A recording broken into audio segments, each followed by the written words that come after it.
Well, this is amazing. I find myself agreeing with Donald Trump.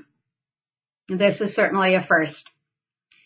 Another school shooting, 17 dead, young, white, male, with a history of violence, particularly towards females, easy legal access to assault weapon.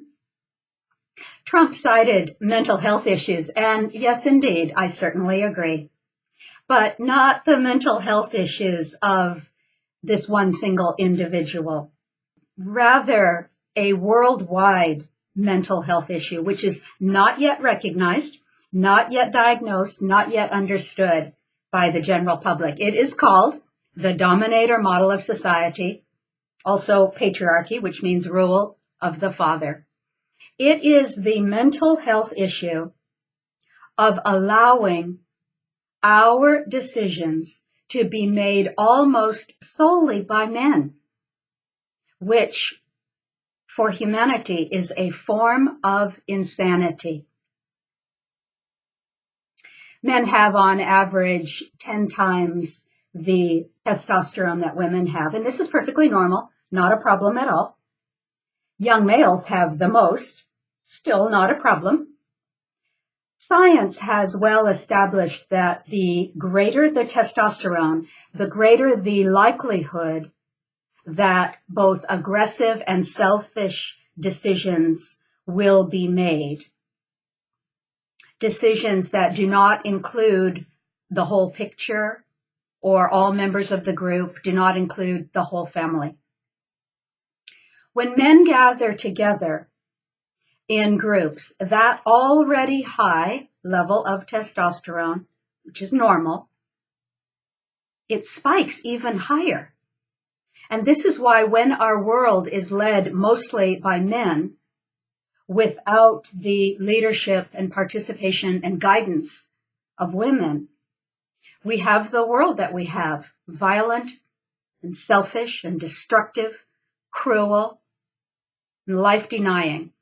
So yes, this is a mental health issue, and the diagnosis is patriarchy, rule of the father, aggressive rule, selfish rule, violent rule, rule that does not include the whole of the human family. When one woman enters a room of all males, the testosterone begins to drop to normal levels, resulting in more life-affirming decisions by that group. So yeah, we live in a mentally ill world, and the prognosis for us, until we become a society where mostly females lead, we will continue, I guarantee you, do not be surprised, we will continue to see more and more school shootings and police shootings and war and violence. We'll see more and more domestic abuse, more and more unnecessary poverty created by unequal distribution of resources. We'll see more and more building of walls instead of bridges to other cultures and other parts of humanity. We'll see more and more grabbing of pussy.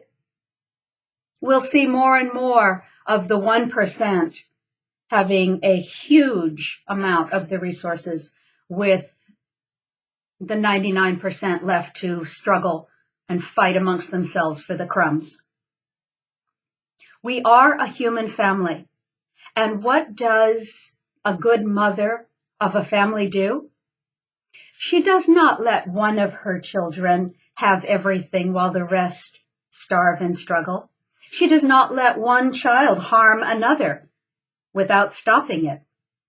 She sees the big picture, the whole family, and she provides the guidance and leadership that the family needs, whether it's love and compassion and plenty of it, or boundaries and plenty of them as well.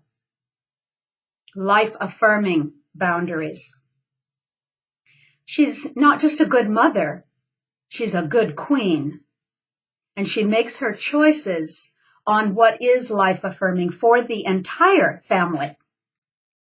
And this is actually how most women lead, like a good mother leading her family.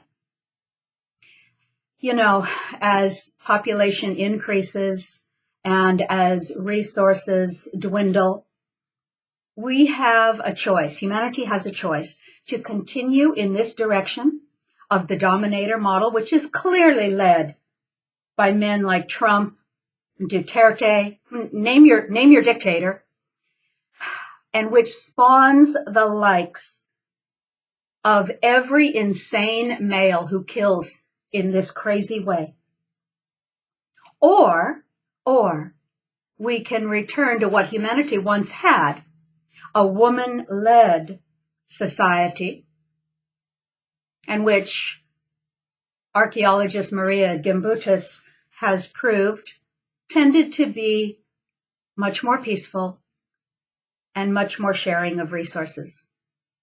We could have that again.